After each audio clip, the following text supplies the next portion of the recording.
Hello, hello, and welcome to Ley Lines Conscious Conversations and Connections with beautiful people doing incredible things for humanity. Today I'm going to be speaking with Dr. Cedar Warren. Now, this has actually been recorded after the podcast was done, and Dr. Warren has asked that I actually dedicate this particular podcast to her cat Toby, who she speaks about in the podcast. And unfortunately, during the time between us recording and this going live, has passed away. So we dedicate today's podcast to Toby. It'll come Yeah. back again as I start to talk. Um, Thanks, how Emma. would you like me to introduce you? Do you want me to introduce you as a vet? Yeah, Dr. Cedar Yeah. Warren, as a veterinary surgeon or as a vet. Yeah.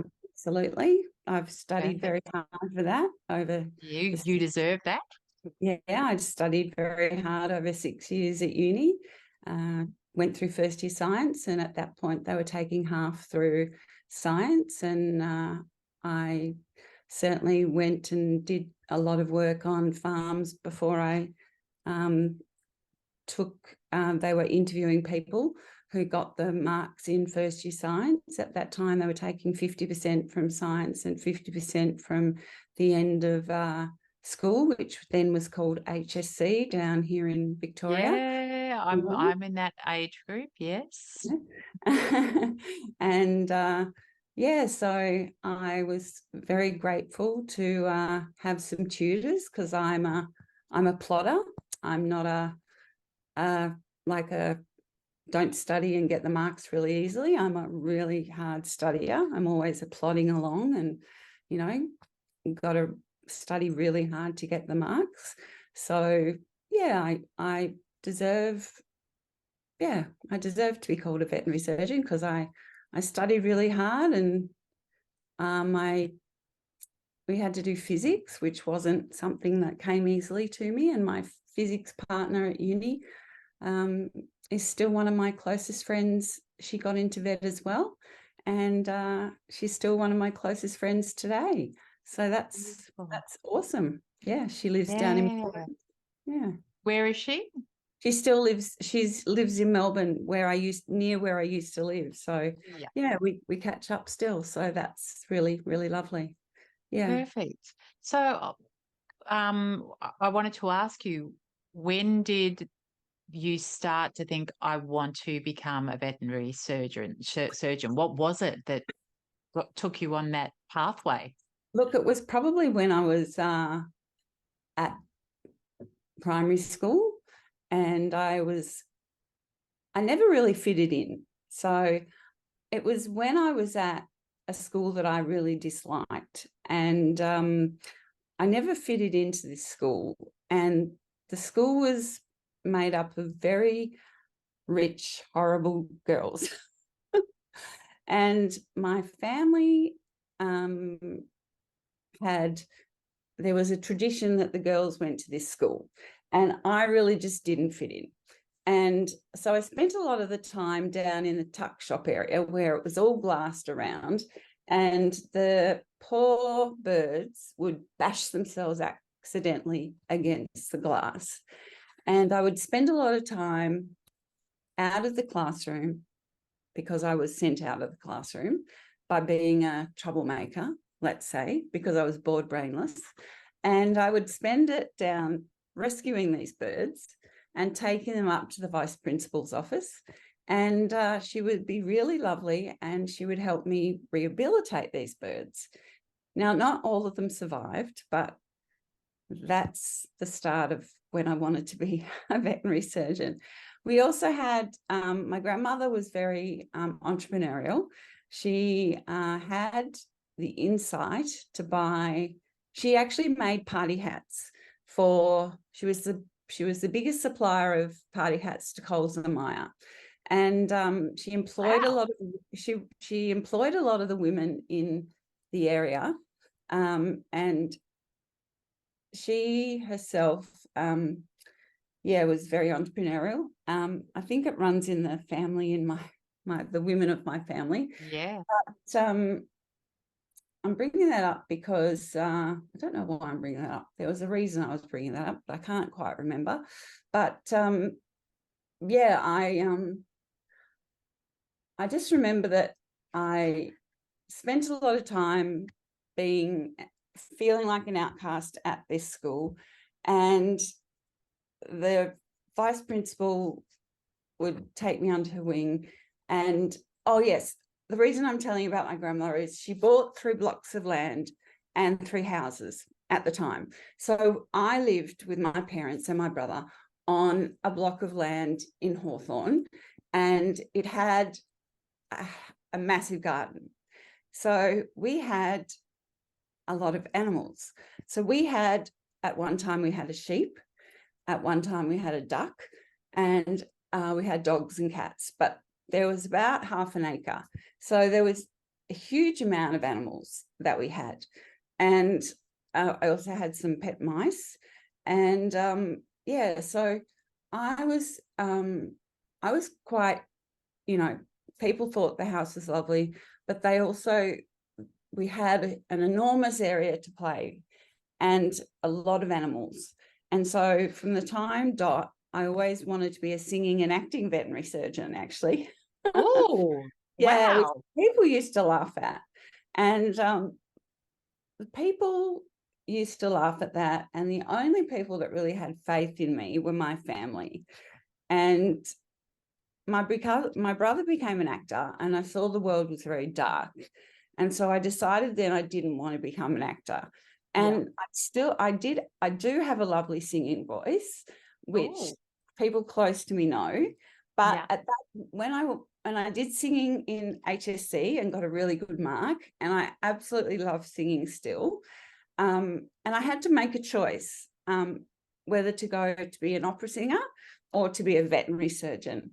And I really didn't love opera enough to go and become an opera singer, but I know that my mum learnt singing, and I was actually cast as the leading role in the 2 school productions. I was Yeah. Mabel in Pirates of Penzance, and I Mm-hmm. was Yum Yum in The Mikado, which are 2 famous Gilbert and Sullivans. Mm-hmm. And I absolutely loved that.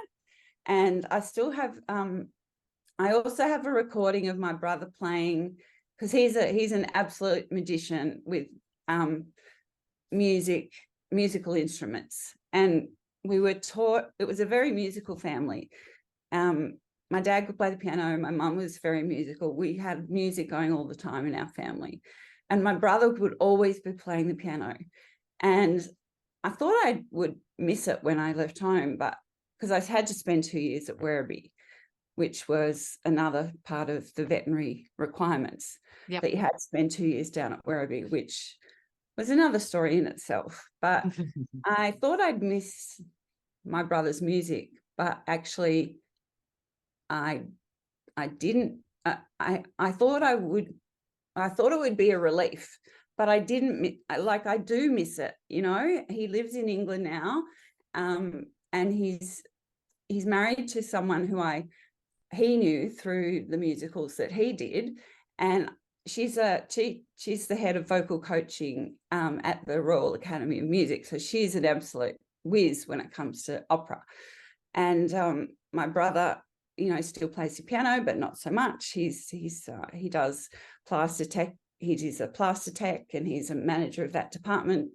Their son is an absolute musical genius when it comes to playing the harp, which I learned to play, but I just never wanted to play a musical instrument. And at the school, they thought I was very aberrant and very different, and I didn't fit in. And I would make friends with the people who were new Australians, or the people who were small, tiny, or just didn't fit in. And the girls there didn't like me at all. So fortunately, then I went to a different school, and went to Deep Dean Primary, which I made friends in a very strange way. I wouldn't advocate this, but I bashed up the school bully and gave him a blood nose on the first day. Wow. he was going to put a compass on the seat of the boy behind me, who was always late because his mum was sick. And I had an older brother, so I wasn't scared of this kid. So I said to the kid, don't do that. And he said, what are you going to do about it? And I said, just don't do it. And he was like, what are you going to do about it? And I said, just don't do it. And he said, oh, I'll fight you for it. And I said, okay, then. So it was like, right, fight at the sandpit at lunchtime. And it was like, okay. It was terrible. Looking back, it's like terrible.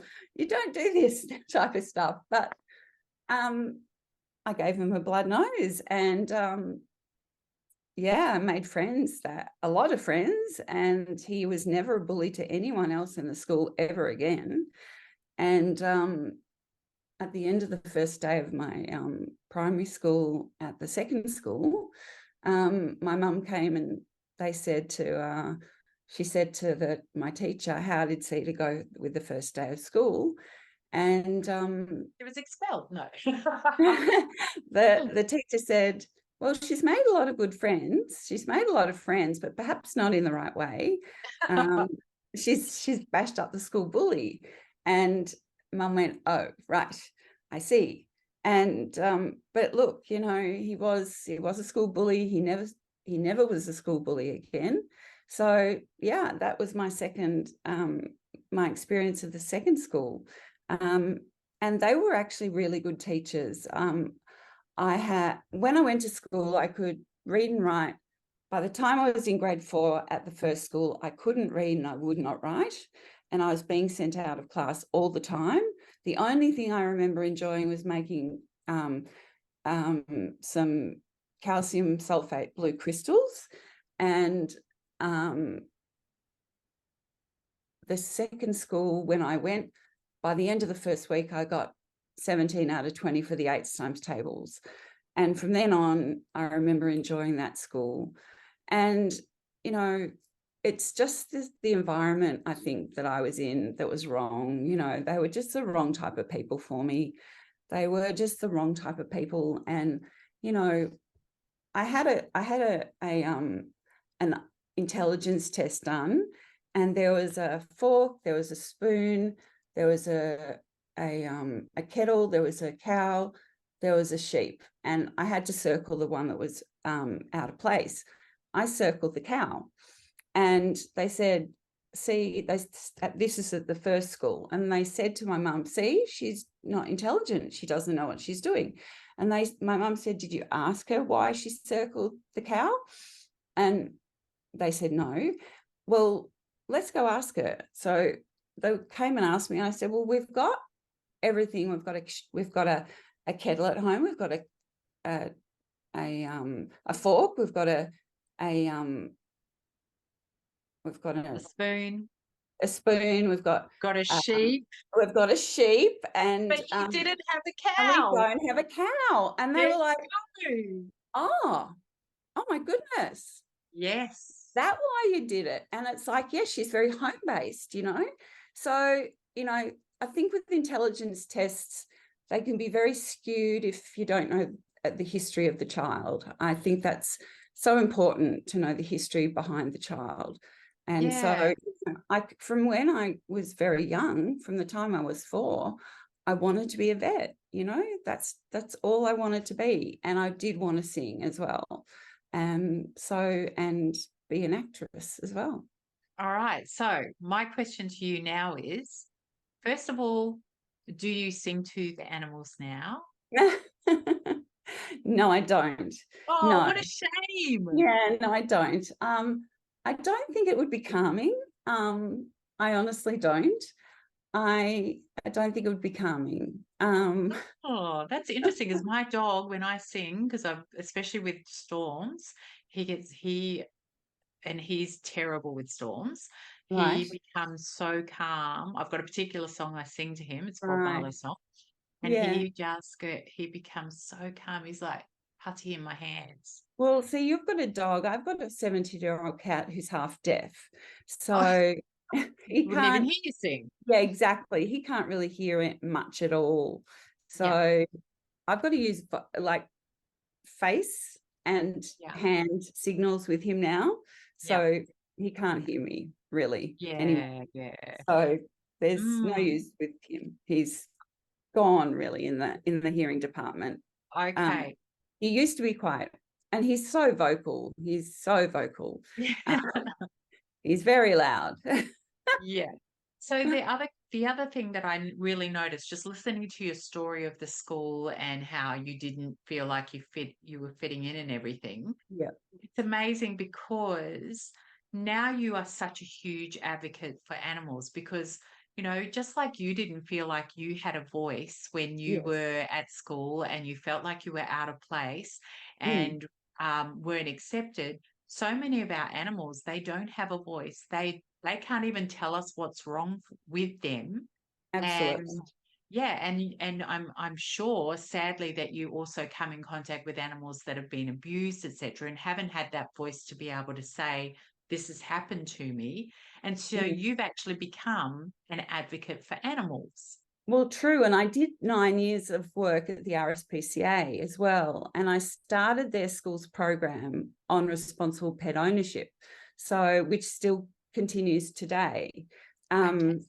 so that's also part of been my journey, is that I started early on as a young graduate at the RSPCA, and I started a lot of their programs, especially the schools program. I worked full time there for quite a few years, and then I found that working there was quite taxing, especially part of it, which we call processing. It's got a different name now, but that's where the strays come in, and you've got to decide who goes where and what happens. Now they have a panel for that, which is great. I went there recently and things have changed enormously, which is wonderful. They've got a big new building and they've got a lot of new policies, which is really good. And so things have changed a lot in terms of their policies, which I think is great, because it was quite distressing to work in some of the areas.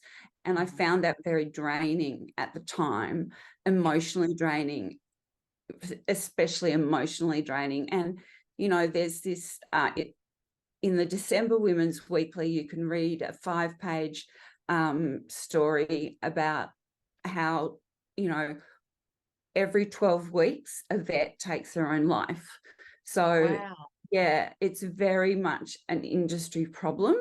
And Mm, it's something that I can understand completely, because it's a very draining profession. There's a lot of issues that the veterinary profession is looking at, because there's a shortage of vets in Australia and potentially worldwide at the moment.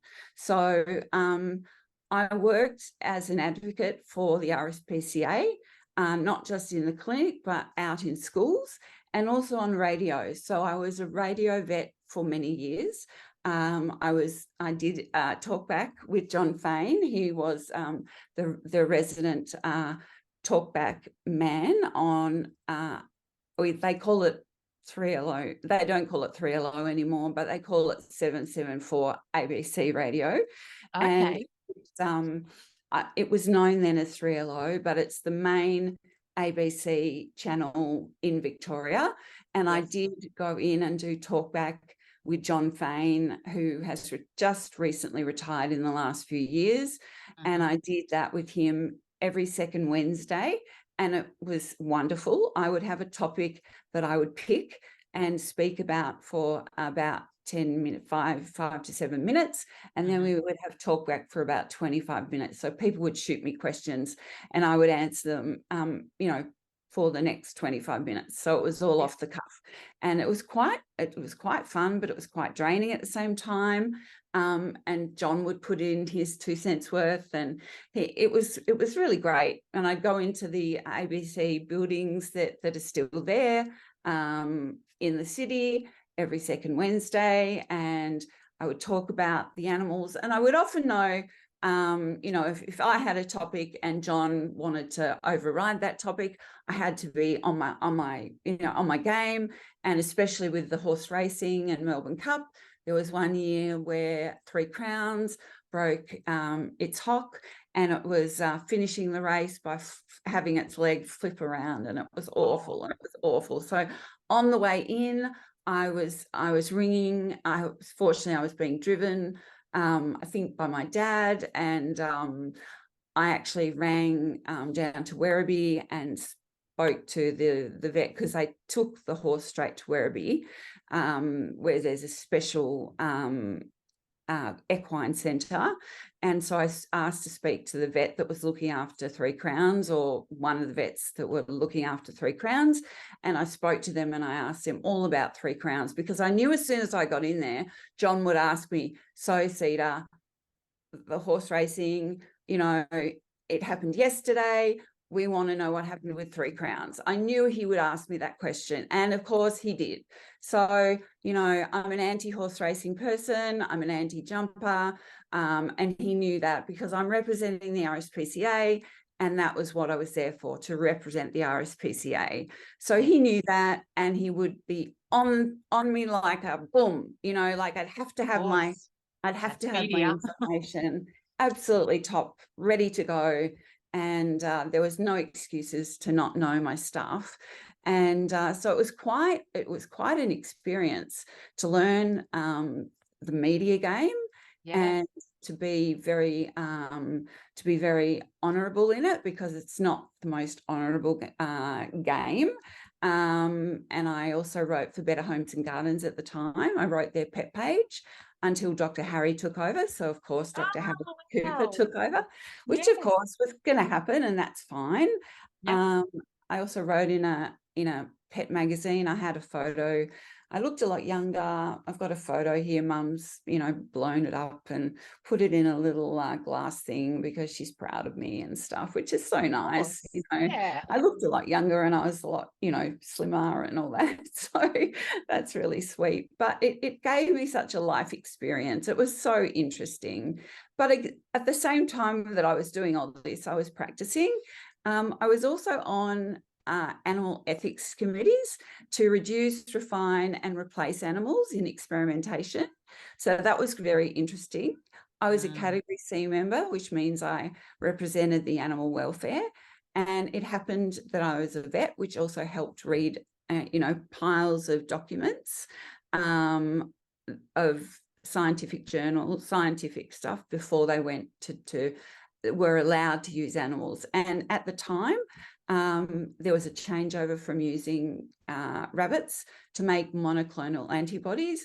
That was a change from using rabbits to then they started making monoclonal antibodies in barrels. So they stopped using rabbits. So then it was really good, because then the rabbits were rehoused. They only gave us about 2 days to rehouse them, but we got the word out, and the actual rabbits were rehoused. So that was wonderful. So that was something in my lifetime that I saw change, which was so great. Yeah, beautiful. That was awesome, and that was such an experience to be on, the animal ethics committees for the Austin Hospital, for the Royal Children's Hospital, for Walter and Eliza Hall, all these amazing places, and to read these documents that, all about breast cancer and all about different cancers. And, it was just such an experience to read them, to understand them, to be part of that, research world, which I wasn't in, but I also wanted to understand and be part of it, and to help the animals, So it was just another adjunct to being a vet, Yeah. And do you find now, over the time that you've been working with animals, is there a secret language? Do they have a secret language, or is their language love? Do you think that that's animals in general? Yeah, I think animals have different languages.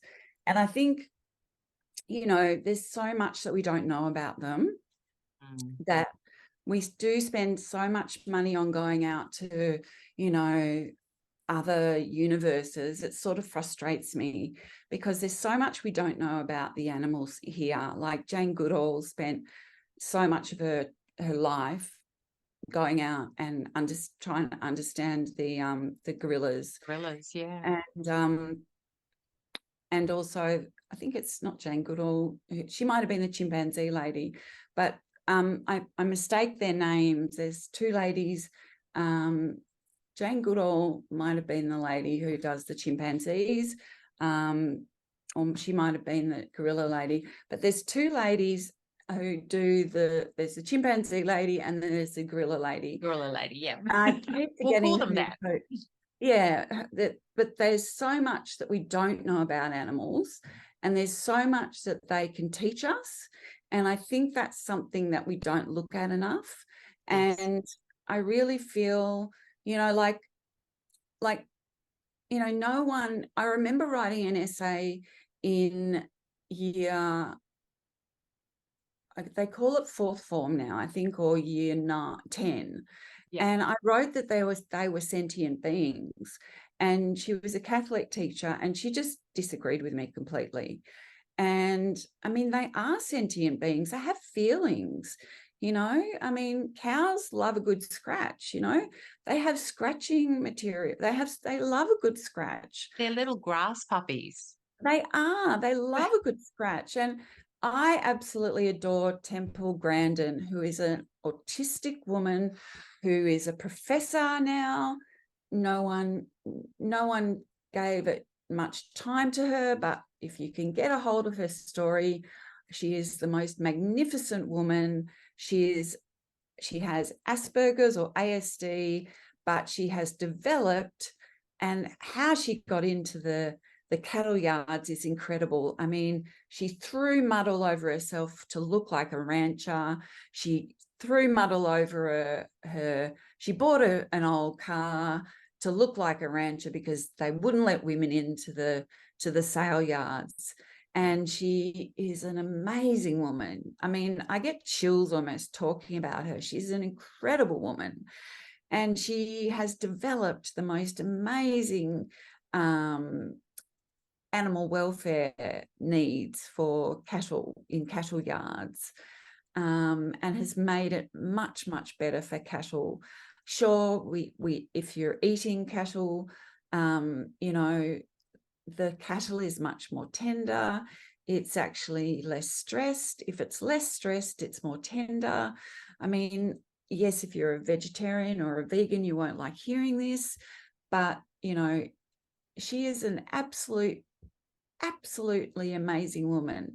She has done amazing research in this area. And to get her started, when she got started, no one gave a damn about her. I mean, they just didn't give it two hoots. They thought she was crazy. But she is now respected around the world as the expert in this area. And her story is incredible. If you can get a hold of her DVD, watch it, because it is it's awe-inspiring. I have a copy, and I watch it with my husband and my partner. He's amazed as well. I mean, they have Angus on their farm. They treat them really well. Sheep, and they need to be treated with such respect. Animals, I can't emphasize that enough, because they really are, they need to be treated with such respect, because otherwise it's just not on. This live export trade should be shut down. I'm really against it. I mean, I'm so passionate about certain things. You can get me riled up and you can get me going. You can get me going and I'll talk all day on it. Yeah. Well, okay. I wanted to move on from that, and I wanted to ask you about, at the moment, you are studying. So both Cedar and I, of course, we love our essential oils. And so you have decided to go that little bit further. I have mine here. What are you using at the moment in Tune? I'm using Console. It's my Oh, favorite. Console. Wow. Yeah, I love Console. I'll put it on every day. I love it. It's just my favorite oil. It's so beautiful. I love it. The smell. You're learning more and more about these oils and how to use them with animals, aren't you? I am actually. Yes, I am. I just love learning. It's so awe-inspiring that animals, and it's awe-inspiring in humans as well, because Yeah. the more I learn about animals, the more I learn about humans as well, because there's a lot of, I mean, when I first learned about animals, I mean, they're just a model on humans. I mean, every animal has similar organs to humans, you Yep. know, they're just, I mean, yeah, sure. You know, there's certain differences, but they're all modeled on the same creatures. Yes. So it's quite awe-inspiring what I'm learning. So yeah, it's, I mean, there are oils that will help emotional and behavioral effects for Yes. animals. You know, frankincense is the king of all oils. It has benefits physical, but it also has benefits emotional for animals. Mm. And it's the same with us. It has benefits emotional and benefits physical for us. So it's incredible. It's it's one of the best oils for animals, really. Both cats and dogs it can be used in. And also it can make an abandoned, unprotected, unloved animal feel loved, protected, and connected. So, I mean, it's just an awe-inspiring oil for animals. It's incredible. So it's good for rescue dogs that have got that Yep. sort of worry. Yes, I And have one of those. yeah. Yes, I Yeah. definitely have one of those. Yeah, it's just a great oil to use and I have it in my diffuser every day for my, and it's synergistic as well. So synergistic means it actually bolsters up and helps. It sort of helps uh, use. It makes every oil much better together. Yes, yes, So yes, yes. I use it for that reason as well. It's good Hmm. for cellular repair as well. So Yep. any oil that I use in animals, it's also good for cellular repair in Yes. animals as well as it is in humans. So Yeah. that's really good as well. So it's a really good oil for any, for example, if you had a wound, it would be really good for that. It's always need to be diluted in animals though. Dilution, Right. dilution, dilution is the case in all animals. So in a dog, it's 3%, which means it would use in a roller bottle, you might, 3% means 6 drops in a 10 ml roller bottle, and the rest is fractionated coconut oil. And in a cat, 0.5 to 1% means 2 drops in a 10 ml roller bottle. So you must think with animals, dilution, dilution, dilution. Less is more Agree. Yep. in animals. That's really important. So Oh, you that's must, really good to know. That is yeah, it really good is to know. important. Yeah, Yeah. dilution, dilution, dilution. Now, the other interesting thing that I did a webinar just recently, um, Yes. and one takeaway thing that one of the ladies found interesting, Jackie Isles found interesting, was that there's no, say with lavender, it's very antibacterial, and there's a lovely story about Florence Nightingale finding that the French were not having bad bacteria. They weren't having infections in their hospitals, and that they were wondering why. And Florence Nightingale was working in the French hospitals at that time, and she was fascinated as to why they weren't getting infections. And she Hmm. worked out that it was because they were using lavender water. And it was really amazing. I just love her story. It's such an inspiring story, Florence Yes. Nightingale. And lavender is very antibacterial. Now, what you find is with essential oils, they cannot become resistant to bacteria, whereas antibiotics can. And yeah. And Yeah. that's the interesting thing we find, is there's no resistance. And in a world where there's a lot of resistance to antibiotics, this is where essential oils really take a forefront. Yeah. I only use doTERRA essential oils because they're 100% pure, no synthetics, no parabens. They've also got on the bottom of them, a little number. Don't know if you can see that, probably not. There's a little number, a batch number. Yep, I could see that. And you can go to sourceto.com, and every single one will have, every single bottle will have it on the bottom, or sometimes they're doing it on the side nowadays. On the side, they're also doing it on the side nowadays. And you can find out when and where it was distilled. And gas chromatography is a fancy name for telling you what's in it. And they will actually tell you exactly what's in this bottle. This is lavender peace, which is a great oil for calming. And they will tell you what's in it. And you'll find that only the constituents that are listed on the bottle are in it. So it's very pure. They have purity. They have such great purity that a lot of other oils will not have. In fact, a lot of oils, just at our global convention, they got all the birch that were on the market in America, and none of them had birch in it. And they've just released at the global convention, they've just released birch, but none of the birch that they collected had birch in them. That's so crazy. That's amazing. I mean, who would have thought that that would be the case? I mean, I would have probably thought that, because I understand that there's a lot of adulteration of meaning, yucky stuff put in them. They're filled with basically fragrance. Yeah. So you are definitely anytime we see parfum, go away from it, because it's poison. Basically, it's yuck. It's going to make you sick. So you're definitely speaking to the converted here. You're preaching to the converted here, and it's amazing that people can see this. One question I wanted to ask you: are there any essential oils that are a no-no for animals? Okay, so with doTERRA essential oils, there are a couple.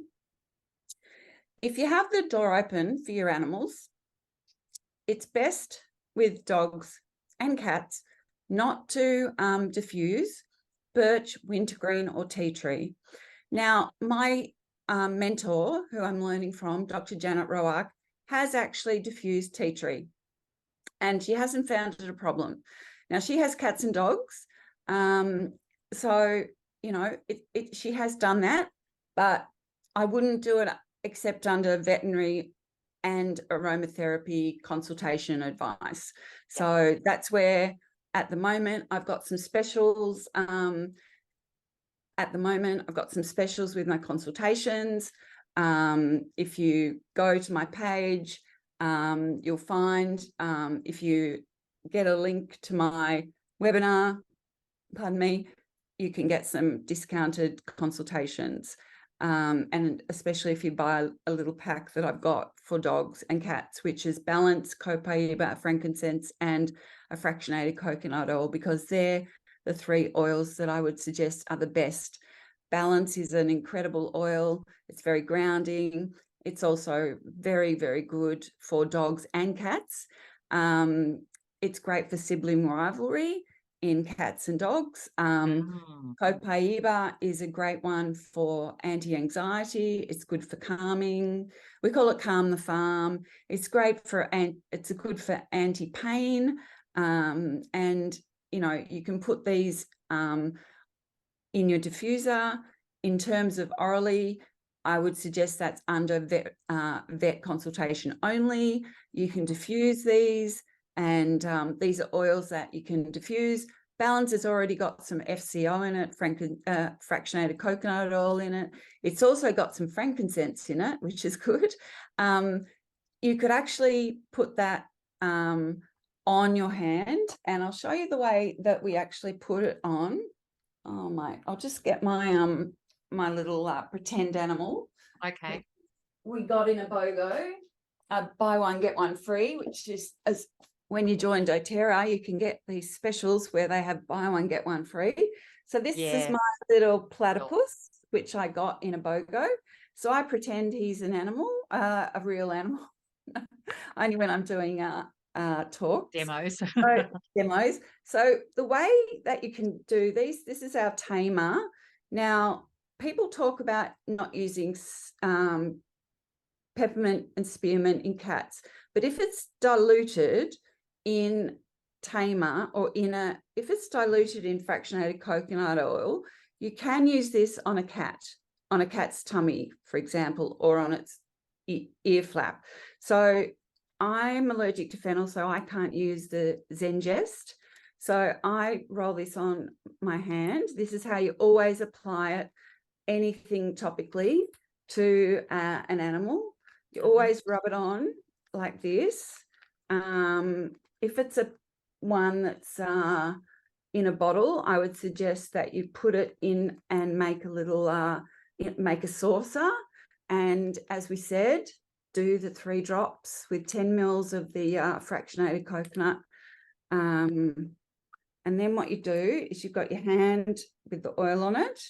And here he is here. So yeah, this is pretending he's got no ears, they're inside. So pretend this is his little ear here. And what you do is you do ear flaps, right, like that. And also up and down on the coat, up and down on the coat.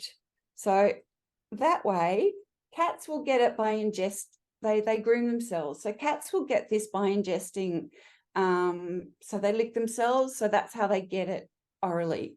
They'll actually lick themselves, groom themselves, and they'll get it by that. So that's how you do it with, so cats, I wouldn't do anything orally. It's not good. Again, only via a vet consultation, but you can do this safely with the others. Now, there are some oils that are hot oils. So cassia, clove, now I probably need my list here. Yep. So I've got my list here because I can't remember everything. Cinnamon, clove, oregano, cassia, thyme, rosemary, dill, and fennel. Thyme, rosemary, yep, got them all done. Yep. That's good. So you wouldn't use those? No, I wouldn't. Too hot for them. Yeah. They're too hot for them. Yeah. Cinnamon, clove, oregano, cassia, thyme, rosemary.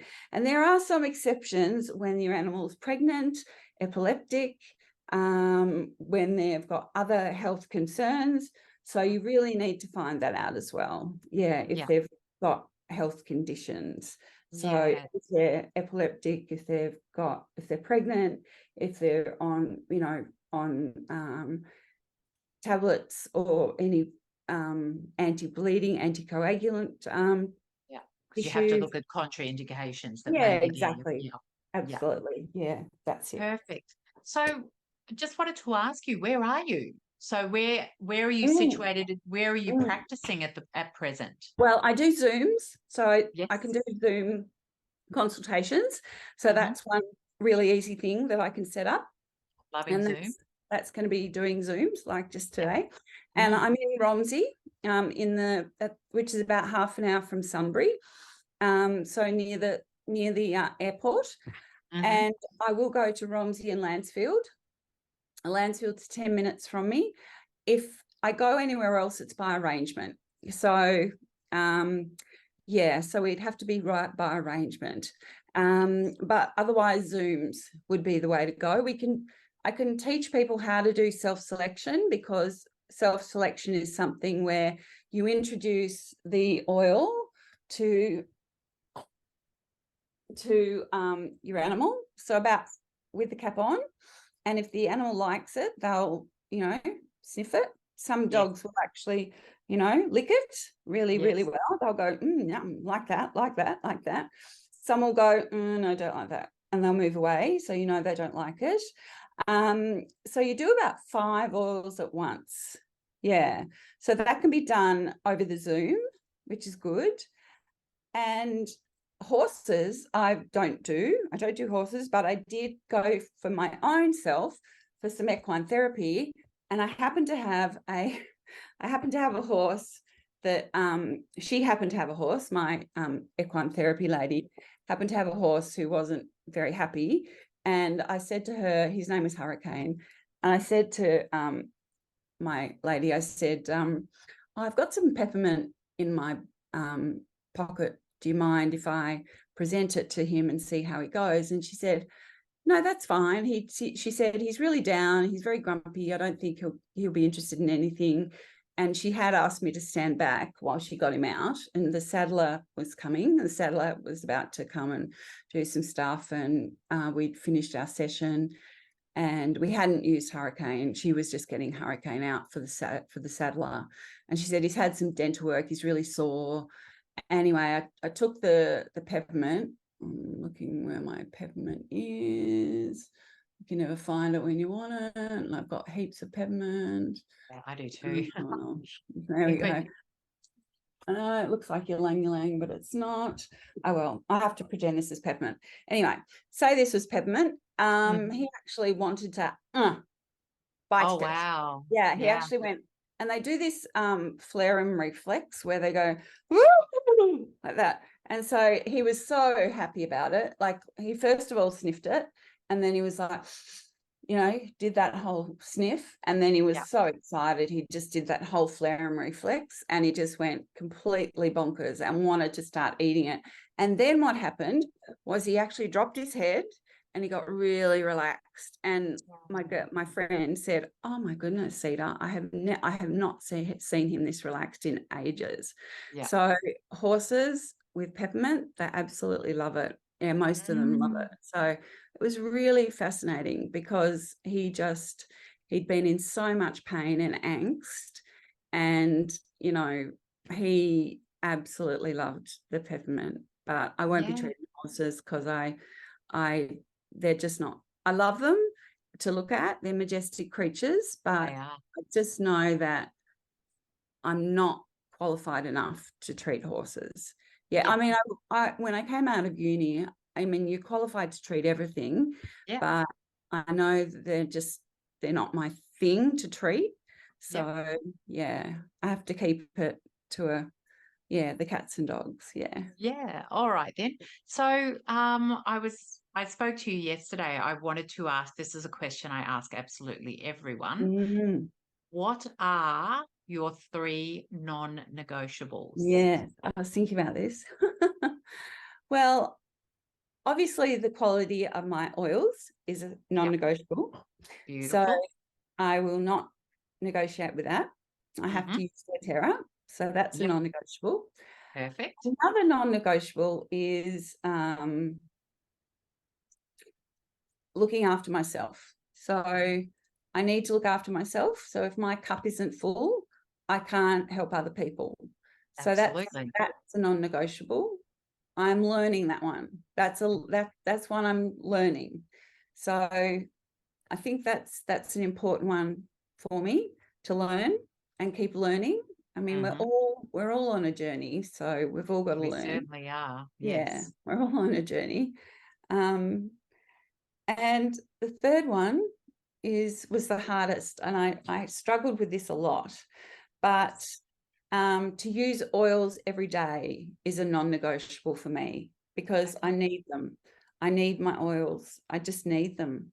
My mood was very low when I started using them, Mm-hmm. and they have helped me enormously.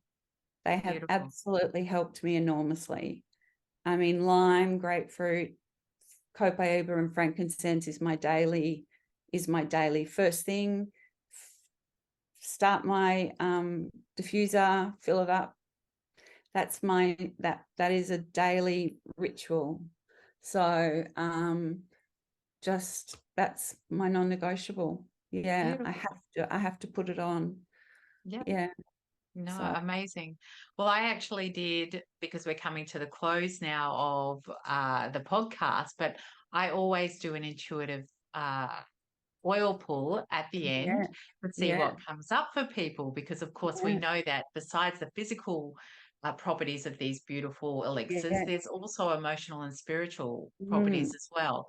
So very interesting. You actually did mention this oil mm, during the podcast today, and mm. it is cassia, the oil of self-assurance. Ah, So I love that, because your story that you just told me at the start about your schooling, and, I guess at that stage when you're feeling like you don't fit in and all of those things, we're in a place where we're not self assured. We don't where do we fit in this world? You know, how are we supposed to move forward when we're feeling that, which you have gone and done, of course, in leaps and bounds, and become this spectacular woman who is Thank doing you. such incredible things for our sentient beings that don't have a voice. And so Yes, I love it that Cassie has come through for you. Just to say that basically you're on the right path. What you're doing is beautiful. And the work that you've done, I mean, listening to the accolades, listening to all of the things that you have been able to achieve thank in you. your lifetime, and there's still a lot more to come. Wow. Wow. Cassia definitely was meant to come to you today. I love it. I love that oil has come up. And of course, I didn't know your story, or I know some of your story, but this part of your story I knew nothing about. So for Cassia to come and go, yeah, you are doing beautiful work in this world, I just think Thank that's you. amazing. Thank you. So thank you. Thank you for coming on today. Thank you for Okay. being brave enough to come out here and share just a tiny part of your fascinating life so far. Thank Um, you. it's amazing, you know, what we can actually achieve when we put our mind to it. And you know, you followed your dream since you were 4 or 5 years old. You were going to be a veterinary surgeon.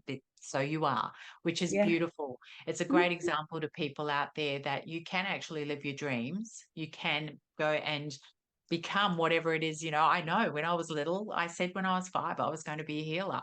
And here we Good are. on you. Yeah. So Excellent.